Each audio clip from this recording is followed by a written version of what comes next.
following podcast is a Jill Divine Media production. For all these things, I compare it to when you have a baby and they get older and older and older and you start talking about college. It's not like you wait until the day after they graduate from high school and say, oh, hey, how much money is this going to cost? And it's something similar with mom and dad that you need to start early on. So you know, here's where mom and dad want to live, or here's where they need to live. Here's how much money they have. Here's what they can afford. Here's what they can't afford. And one last point that can make your life a whole lot easier or a whole lot more difficult is knowing their passwords. If you don't know how to get into their iPhone, you're sunk. This episode of Two Kids and a Career is brought to you by Elemental Esthetics. You can be guaranteed that your experience is going to be unique and customized to your specific needs. See how they can help you focus on natural beauty enhancements by visiting elementalaesthetics.com. Hi there, and welcome to Two Kids and a Career. I'm Jill Divine. As an entrepreneur, wife, and mama, the daily grind of trying to build a business while taking care of kids and trying to maintain a healthy connection with my hubby, it's a lot. With this podcast, you're going to hear candid conversations with other moms, parenting experts who can share their knowledge and insight, or you'll just hear me rambling to get it all out. There's going to be tears, there's going to be laughter, but most importantly, there will be support. Take a listen and connect with me so we can grow and learn from one another. This is Two Kids and a Career. Welcome to this week's episode of Two Kids and a Career. And I have talked about this week's topic maybe only once or twice in the number of episodes I've released. And it's mostly because right now in my life, I am in the season of littles. I have a 5 and a 3-year-old. And so I don't really have a lot of, I don't have a lot of thought, I guess, into thinking about my parents aging. And even though I know that's happening, I kind of maybe have myself in a little bit of a bubble, but I need to get out of that bubble. I've often said too that I got some great advice from a woman one time that said you should always have someone a season ahead of you or 2 seasons ahead of you to help you and to guide you and to give you advice. And I don't think that my guests this week are 2 seasons ahead of me, but at least a season ahead of me. Mike and Kim Barnes, welcome to the podcast. Thank you. Yes, we hope we're not too much older. Yes. Not quite. Well, listen, I am considered the advanced maternal age as far as my kiddos. So I am the older parent, which that is something that I have to face, and I also have to deal with my own self because there is a whole different set of rules, so to speak, with that, because that is still fairly new. And I think that it is going to continue to adapt as the generations come. But right now in my group of friends, my husband and I, yes, we are the older parents. So we are going to be in this situation where I don't even know. I don't even know sandwich generation. I don't know if that's going to be a thing for us. I don't know anything. So I would love to talk through this with you. You are offering advice. You're helping with parenting, aging parents, also dealing with your own children. But before we get into that, can we please talk about your little background? I know for me, there's a little bit of, I kind of feel like I have this connection with you because you guys were in TV and I was in radio. So can we start with that first? Sure. I was a sportscaster in Austin for 29 years. And when I left my job about 3 years ago, joined Kim, and we did some on-air coaching and public speaking coaching. And when COVID started, Zoom coaching to help people be more comfortable being on camera. And then for the last year or so, we've done parenting aging parents, trying to help people be more ready, I guess, for what they have to go through as a caregiver. And my television background, I was news. We always had this kind of funny little, not even a rivalry, but Mike always preferred sports. I always preferred news, but I was a news anchor and reporter for about 15 years. And then even after leaving the newsroom, I continued to do on-air work, some commercials, some corporate videos, voiceover work, and that kind of thing. And that kept me busy, along with I started the company before, while Mike was still working at the TV station, doing on-camera coaching and training and that kind of thing. All right. Well, there is clearly a reason why you started this, why you have transitioned from what you did in television to what you're doing now. So, talk about that personal experience. What led you to do this, to be talking to me, to be talking to others? I guess I kind of get the blame because my mom has Alzheimer's, and Alzheimer's is not an overnight type of thing. As she was getting worse and worse and worse, she got it about 10 years ago is when she started showing signs. And my sister and I talked to my dad and said, they lived about an hour east of Dallas, out in the country, and didn't get much interaction with anyone besides themselves. And my dad didn't cook, so when my mom's Alzheimer's was getting worse, he would take her out to a breakfast, take her out to lunch, take her out to dinner, which was okay. But again, no interaction from my mom. So my sister and I talked to my dad and said, we really think it's going to be best for her and for you if you move into independent living. So they did that. My dad was a little reluctant at first and then said, son, that's the best thing I've ever done. Oh, thank you so much. And then, about 5 years after that, as mom's Alzheimer's was getting worse and it was really getting bad, we talked to my dad again and said, we're going to have to move mom into memory care, but you're going to have to be behind it 100%. Otherwise, it's not going to work because we know this is going to be so tough on you. You've been married for 60 plus years. And my sister and I, he turned it over to us and said, okay, that's fine. Y'all are in charge. So my sister and I went and looked at 4 memory care places very close to the independent living place where they lived. And, we went in knowing that, not that we needed it at the time, but we had a power of attorney, a medical directive. We had a will. We talked finances with my dad, so we knew what he could afford. And we get in and, it felt like we were just looking at apartments, like, oh, this is going to be easy. Let's just find the best, 1 bedroom, 1 bath. This will be a piece of cake. We were so overwhelmed because we didn't know what to look for, what questions to ask, if there were red flags to look for. And I came home and I told Kim, I said, I really feel like if we feel this prepared and we feel so overwhelmed that most people are going to really feel overwhelmed. And I feel like we should start something to help people so they're not in the same situation. And during the time after Mike's parents first moved to independent living, that kind of gave me a little bit of an edge in, if you will, because we had been talking to my mom, who is single and lives in about 3 hours away from me in Houston, that we had been talking to her for a while about, would you consider independent living? Because I think that would be a lot more fun for you. You wouldn't have to cook. You don't have to worry about the house maintenance. You don't have to, she wasn't driving at that time. So there's people all around. You can have activities and all of that. And she was very resistant at first, even though her parents had lived in an independent living as well, but she was still a little bit resistant. So I kind of used Mike's parents moving and, oh my gosh, they're having so much fun and blah, blah, blah. And that kind of helped start the conversation, at least to get her moved. But different for us, my situation, we've had less sort of medical issues. I mean, there have been a few of those, but less significant medical issues. It's been more about getting scammed, having to take the finances away, and taking over some of that independence, really telling her that she can't drive anymore. And that's really, really tough. Yeah. So it's definitely 2 different topics that we're going to cover today. I want to start with the first thing that's coming to my mind, and that is the will and trust and the medical directive. So it's top of mind for me because my husband and I, we just recently went through all of that. And I remember probably when I was still on the radio, I had done this public affairs show and I had talked to these individuals that were a part of hospice.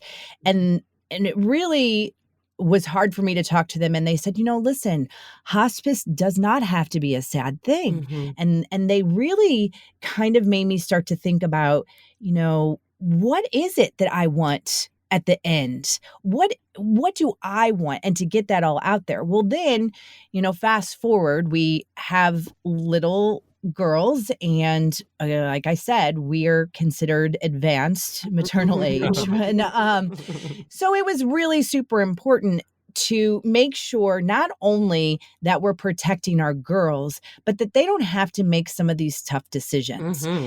And that I know is not, there are people I've talked to recently. They're like, oh, you guys already have your will and testament. I'm like, well, we kind of were forced to, in the fact that we started thinking about that more.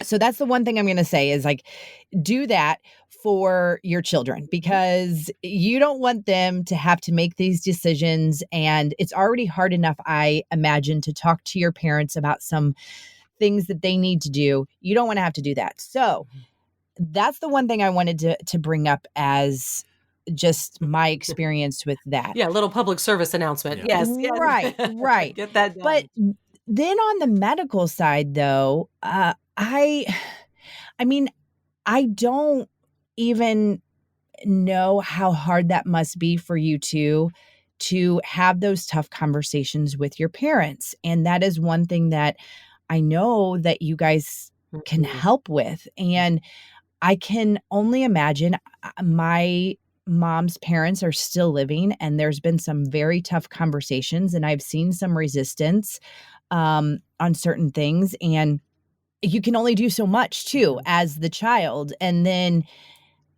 it doesn't make me want to think about my parents, but it does. And I don't know, I just feel a little like lost with all that kind of stuff. So on the medical side, because I definitely want to talk about the scamming and, my gosh, dating too, like or text messaging. My dad finally got a smartphone, you guys, and it's so funny. But how do you navigate that medical side where, okay, there's Alzheimer's and this is something we need to take into consideration, or this is what's happening and you should not be driving? Well, I think that some of those discussions and or that legal paperwork, the challenge is that if you wait until you need it, it's too late. Yeah. And in many ways, I think that doing what we're doing has made us think, similar to you, okay, do we have all of the documentation in place for each other and for our children? We just went through the whole exercise a couple of months ago to make sure that we had all of our medical directives and HIPAA and all of those. And frankly, actually had our kids who are in their 20s do it. And that was, it was a little weird, unsettling for them to have to make some of those decisions about, end of life and things like that. But in some ways, now it's just done. And I think that hopefully will be good for them. We frankly just, this was kind of, it's funny now because we took care of it, but we realized at the time that we thought we were being so responsible, and we got a will as soon as our son was born because that was important. However, we realized we had never updated it. So our daughter was not in it. So she is now. So it's all good. It's all taken care of. Oh, good. Yeah, she was much relieved to hear that. She's like, oh yeah, that's the youngest, always gets forgotten. But I think that so much of it is, if we can think about, and this was what we were thinking about, is that this is a gift for our children to try to make things so much easier because we have our paperwork in order. If they do need to step in and care for us, this will make it so much easier. And I think for our parents, if we can appeal to that fact that mom and dad, even though and certainly the earlier you have those conversations, really the easier they are, because you can kind of have them a little bit lightheartedly versus when it is, wow, you broke your hip and you're in skilled nursing and you're having to go to rehab and all of that. And where it seems a little bit more challenging at that time, or it seems a little more real. Well, when they're in their 70s or 80s or even their 90s, and you start bringing up, hey, should we put a will together? Hey, how about a power of attorney? It almost sounds like, give me your money. How do I get your money? Give me your money. Or death. Yeah. Sure. And that's not what it is. It's just to make the child's life a little bit easier. But it all goes back to communication and even the medical stuff. My sister and my dad and I have been very open about my mom's Alzheimer's with each other, talking about it. Now, my mom didn't like to talk about it when it first started showing up, and she still doesn't even think she has it. But being able to discuss it has made it easier for us. It made it easier as we started the process of looking at memory care places. It made it easier as we went through the process of moving her to memory care. And it's made it easier as my dad goes to have to visit her. a couple times a week or 3 times a week as she's living a mile and a half away after 62 years of marriage. And that's tough on him, but he talks about it with me and he talks about it with my sister. And we have an open communication, relationship about that. And you have to do that. Otherwise you're going to get into a crisis that makes it unbearable in every situation. Although I will say that there are so many in our group that we hear talking all the time about challenges because their parents don't want to address the situation. They will say, it's none of your business. You don't need to know about all of this. And this is where it gets really hard because, again, you don't need to know until you do. Yeah. And then you really need to have all of that in place. And so I think that it's figuring out what is the best way to communicate with your parent. Every personality is different. Family dynamics come into play, birth order, all of that. Maybe one sibling has a different kind of relationship where their parents maybe listen to them more for whatever reason. Maybe there's another one of the siblings that has the soft touch, so you can kind of play to the strengths of the siblings to see how can we approach this, assuming that the siblings are on the same page, which is super important, or at least close to the same page. But looking for ways, or frankly, even maybe getting their doctor involved. Is there a close friend? Is there somebody from church? Whatever it might be that can help appeal to them. Interestingly, in our situation, for getting my mom more interested into the idea of moving into independent living, it was actually her brother. My brother and I had just mentioned it to her at Christmas time about, hey, do you want to maybe just go look at a few places? No, I'm good. I'm here. Okay, great. This is going to be fun. Wow. Okay. And then a month later, her brother came into town and mentioned the idea, and she was sort of a little bit hesitant, but he said, come on, because you can talk to your siblings sometimes differently than you might your parent. So he just said, come on, let's go look. And, 2 days later, I get a phone call from her and she says, oh, hey, I'm moving. I signed the lease. This is awesome. And I said, oh, okay, first a little bit of panic because she signed legal documents without me or my brother knowing, but it was all good. But on the other side, so grateful and thankful that she had made that decision on her own to be able to make that move. But again, that was my uncle who really, in some ways, had, interestingly, a little bit of a different influence than even we had previously. Before we continue with this week's conversation, I want to talk to you about one of the sponsors of the podcast, and that would be Elemental Esthetics. So about a month ago, I got hit with a sinus and ear infection, and it was awful. And it's one of those things that with the Midwest where I live and the allergies, if I don't get a hold of the allergies, then it turns into a sinus infection. But this was the first time I think that I've ever had an ear infection, and it's just awful. I still actually have some residual effects of the infection. Well, I'm bringing all this up because when this took place, a couple of people approached me and said, have you tried a salt room for your allergies? And I said, actually, I have not taken advantage of the salt room that is in my backyard. Not literally, but I'm talking about at Elemental Esthetics. So at the brand new location of Elemental Esthetics, they have a salt room. And I don't think there's really anybody else in the area that has this kind of salt room therapy. And the salt room helps with asthma. It helps with allergies. It helps with acne. It helps with eczema.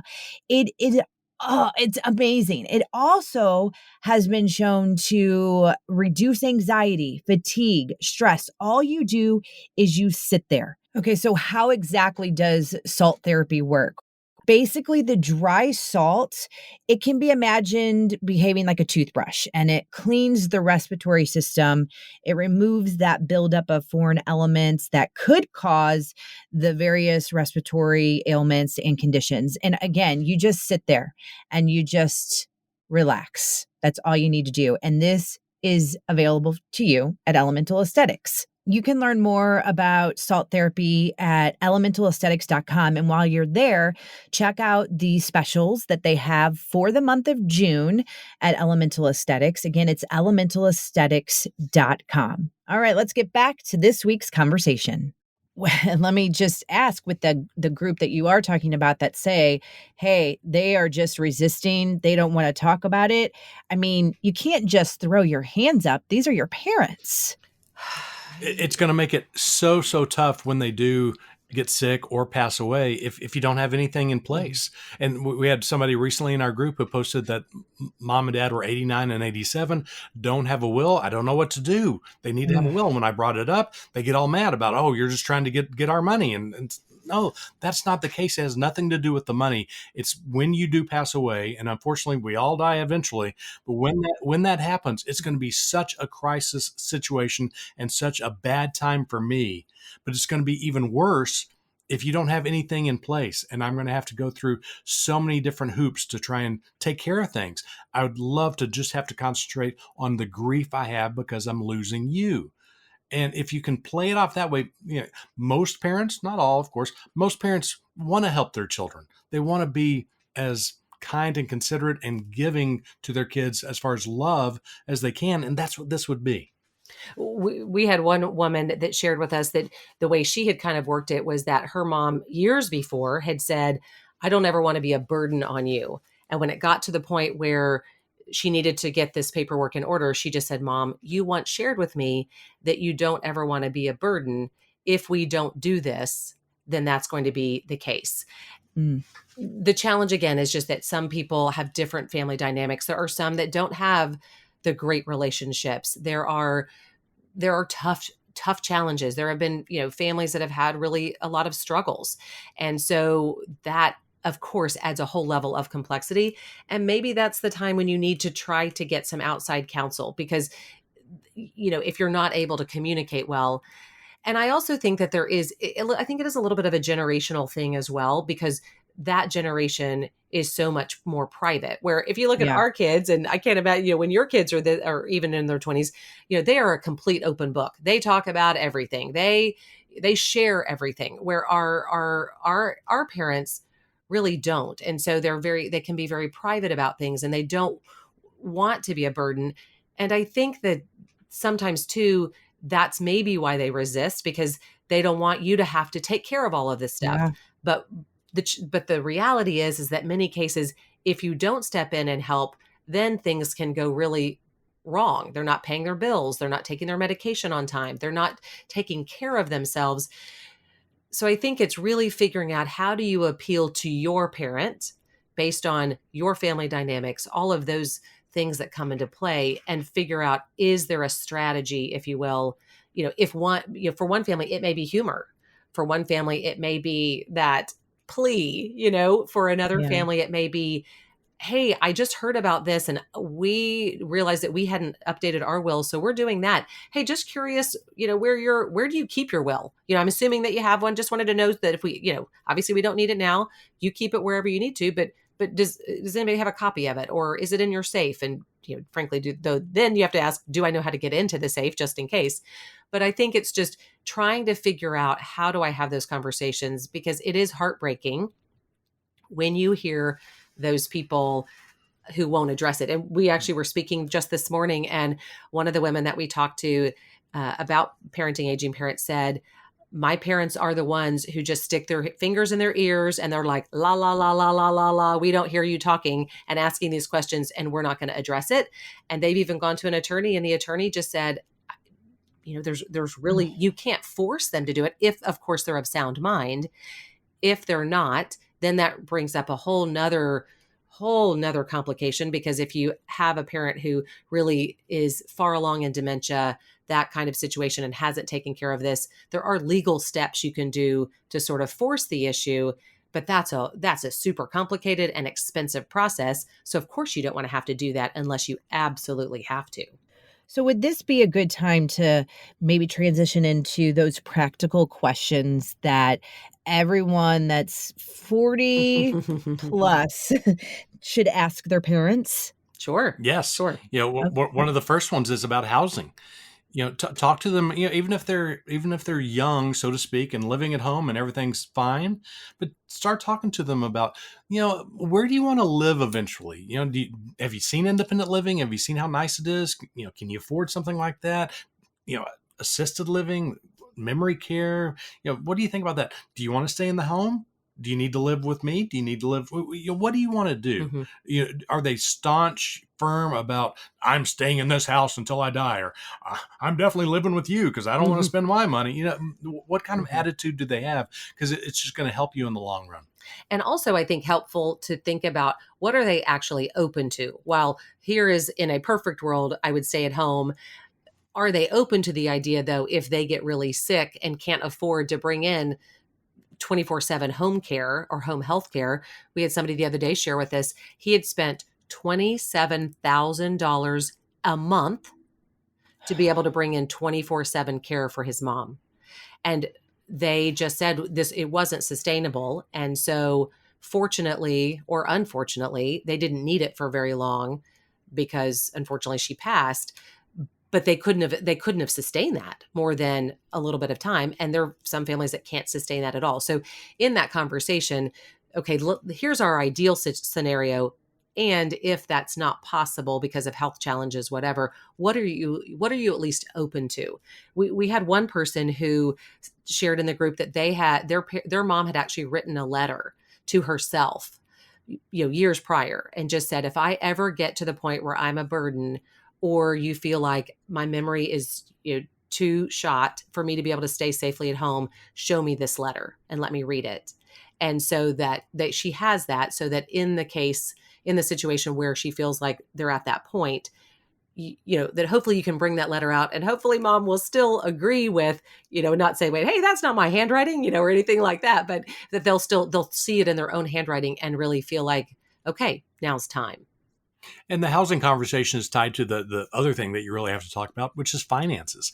And so many of our parents, at least for me, are very private about their finances, especially when you're little. When I was young, I had no idea what my dad made, and he didn't tell me, and he kept it a secret. And I laugh about, and I tell Kim the story about how when I was in high school, I'm with my dad as he's buying a car, and the finance person at the car dealership says, Mr. Barnes, how much money do you make? And my dad leans in and looks at him and says, well, how much do I need to make to buy this car? And the guy gives him a number, and my dad says, that's what I make.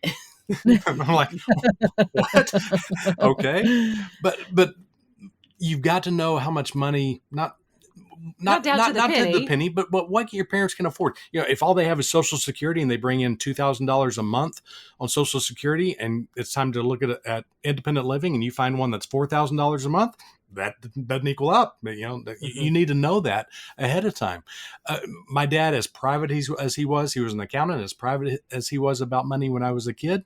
Now he gives my sister and me quarterly statements that says down to the penny what he has.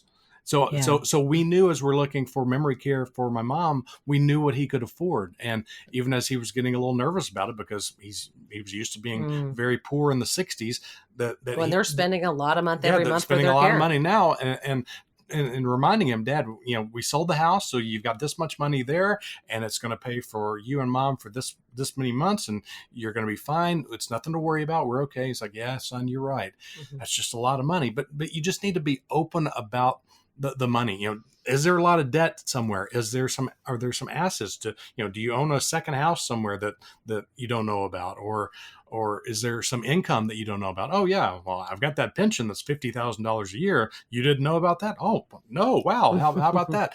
Stuff like that. You just need to know, again, not so you can start counting the money that, oh, look what I'm going to get when I inherit it, but more of a case of what can mom and dad afford when it's time to go into independent living or assisted living, or like my mom in memory care. It's just going to help the process, just so you have a better understanding of what's going on. And so you can prepare, because we see so many people in our Facebook group talk about the fact that their parents live with them because their parents don't have any money. And that really became sort of the only option. And if that's the case, if you know that ahead of time, maybe you can make better plans as far as, okay, we've heard of people that'll, buy a house together, or they'll buy a different house because that way it has a better floor plan for being able to have your parents living with you and things like that. So it is there are some people that will say, my mom wants to live with me because she just wants to live with me, right? Because she just thinks I'm the responsible one and I'll take good care of her. And while that can work great, it's also just helpful if it's going to be out of a financial necessity that you are prepared as well and not surprised by it. We've even had people in the group who will say, my parents don't have any money. Should I take money out of my 401k to be able to provide for their care? And most financial people that we've talked to would say, well, that's a terrible idea, because then you're going to be in the same situation for your children.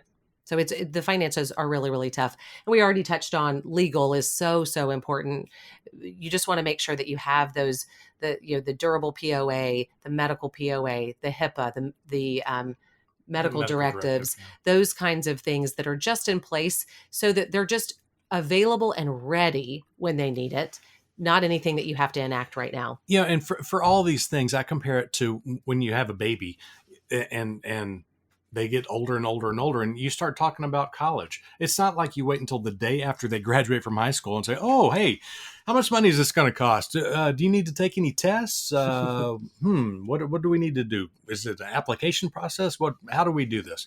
It's something that you plan for a long time through the school system, but even at home, as you're starting to, set up a college fund or something for your kid. And it's something similar with mom and dad that you need to start early on, not with a college fund, but just start early on, just kind of planning ahead of time. So, okay, here's where mom and dad want to live, or here's where they need to live. Here's how much money they have. Here's what they can afford. Here's what they can't afford. Ahead of time so that you can kind of plan accordingly and give them what they need and give them what they can get the best. And one last point, which sometimes we always, it's sort of funny when you think about it, but can make your life a whole lot easier or a whole lot more difficult, is knowing their passwords. If you don't know how to get into their iPhone, you're sunk. The companies will not, or any kind of phone. Yeah. The company does not get you in. If there's important information in there, if you can't get into their computer, if you can't help them potentially pay bills if they're doing those online.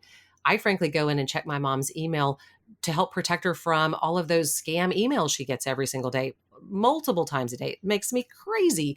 But I'm glad that I can go in and just sort of look for things, just get those out, delete them before I ever have to worry about her clicking on something. So they can be, from a very practical standpoint, and a useful tool, but also in case you need to step in, it will make it so much easier to be able to help. Think about if something happens to dad and he gets his bills, via email.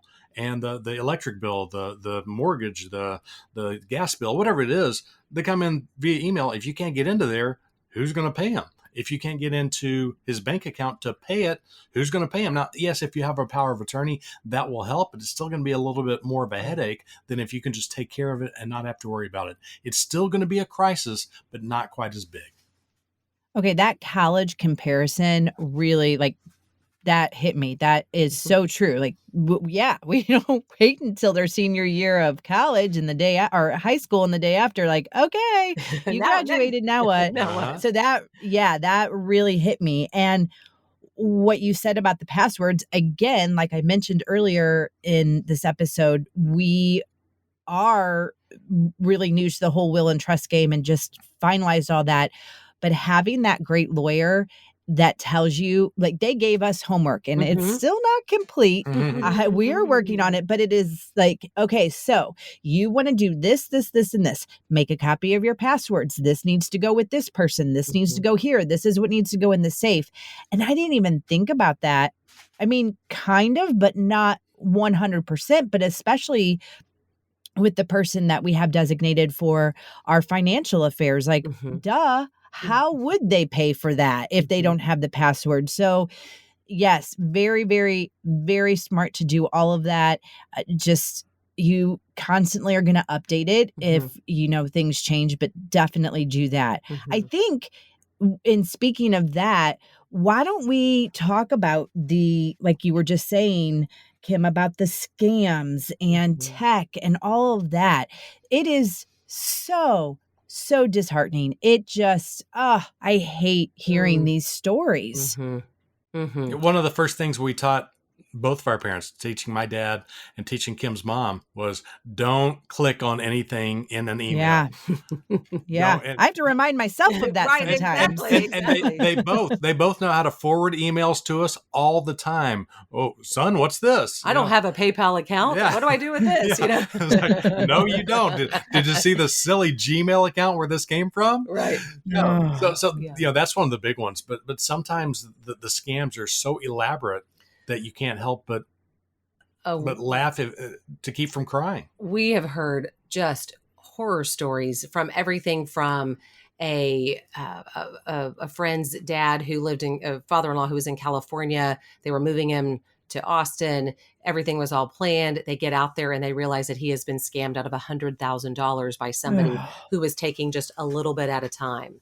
We have another friend whose husband's grandmother had macular degeneration, lived by herself, but otherwise was very self-sufficient.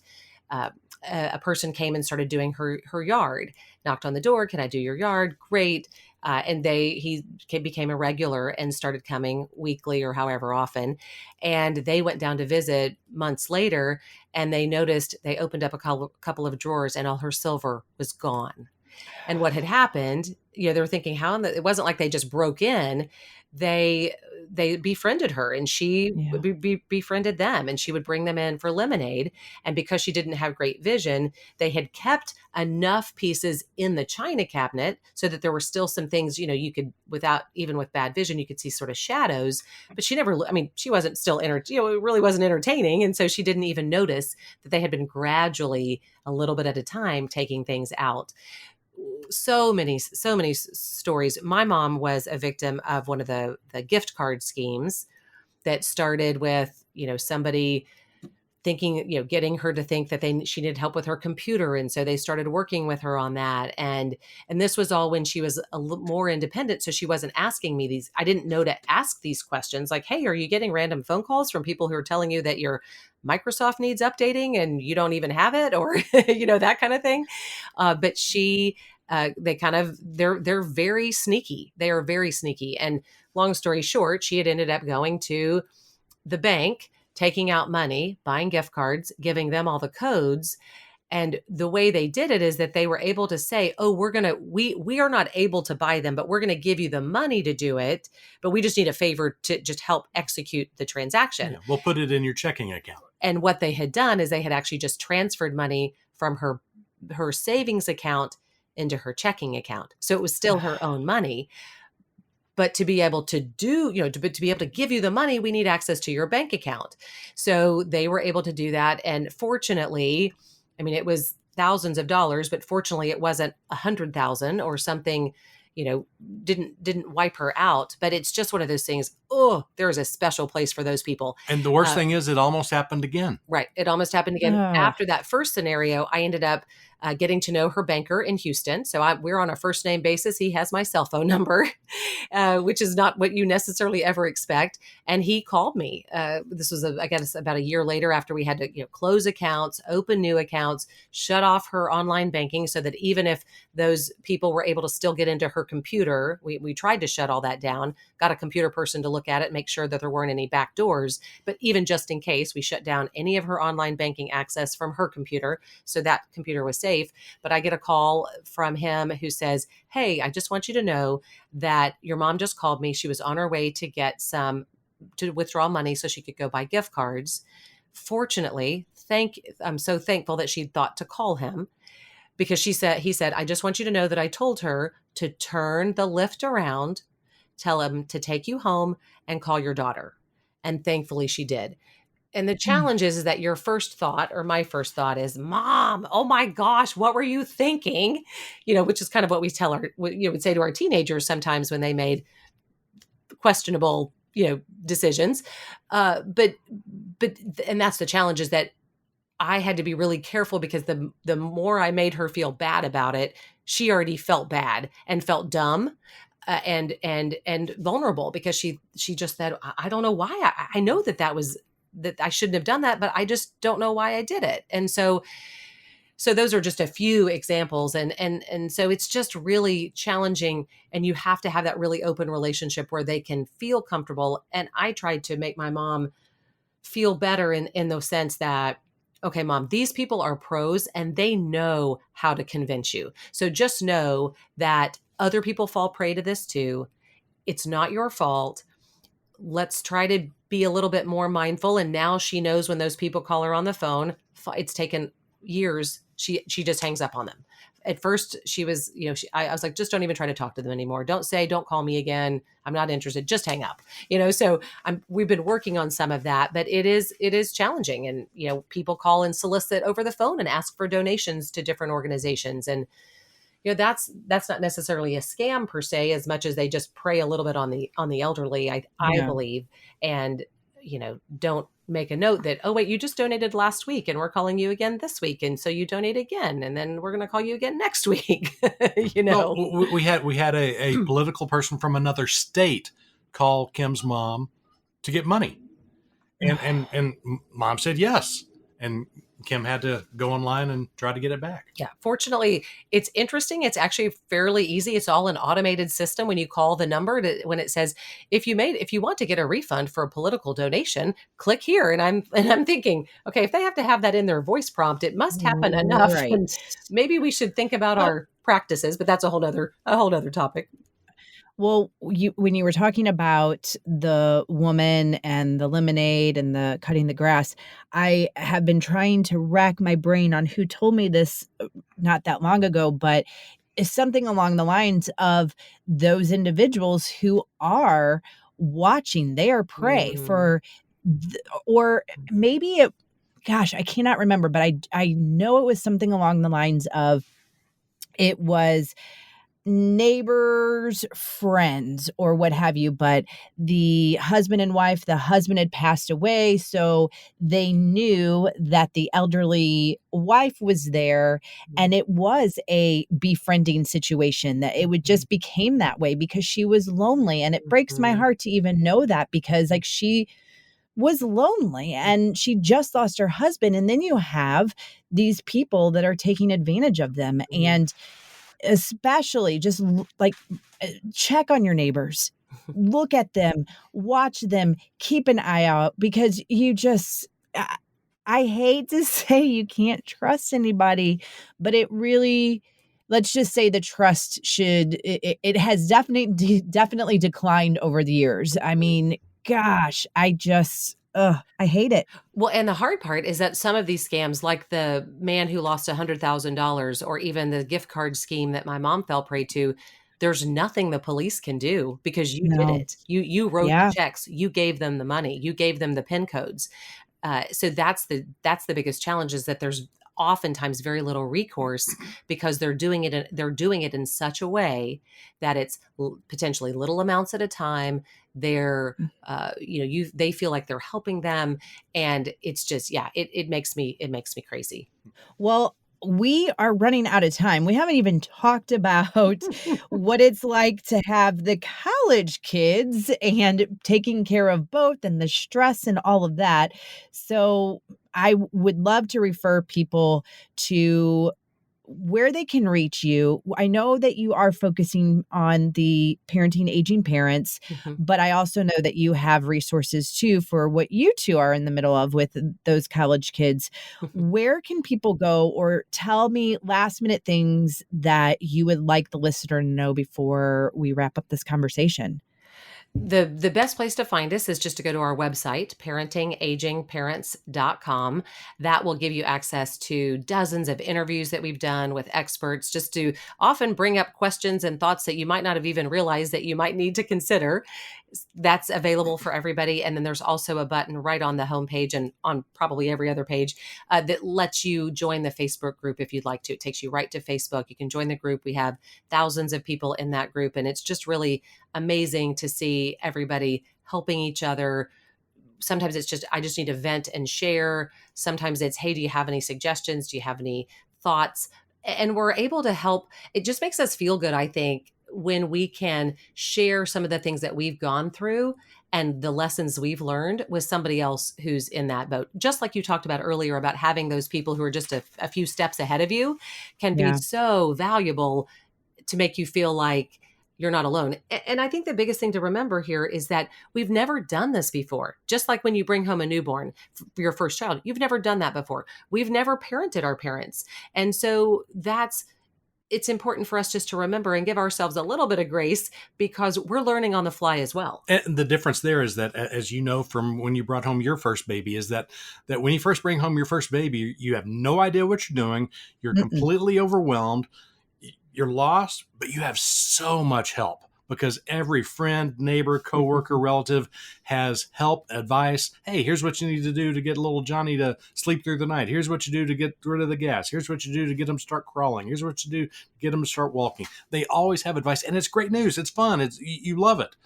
It's similar here, except that it's bad news. It's not fun. It's not good. So you don't want to talk about it, and no one wants to come help and talk about it too, because it's kind of depressing. It's usually something that's only going to get worse.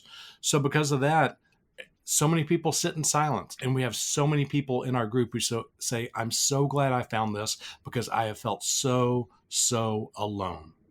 And we're so glad that they're not anymore, that we're all in this together. And I would think too that those individuals, and then I'll just lump myself in this too, that when we start going through this and we start turning to people like you two, then it does set us up for when we're older to be open to having those conversations or having some things in place already for our kids. So it's kind of just like, I don't want to say practicing. It just, you're getting yourself set up too. You don't want that to happen when it is your turn. Absolutely. Yeah, Absolutely. Set up everyone for success. That's the best thing.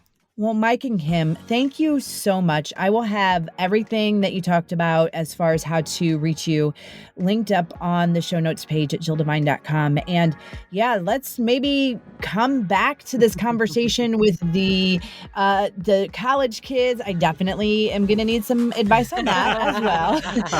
and talk about things, in the future. So thank you so much for taking the time. We would love to visit with you again. And thanks so much for having us. And before I say goodbye, a reminder to check out Elemental Esthetics, one of the sponsors of the podcast. They have some amazing specials happening this month.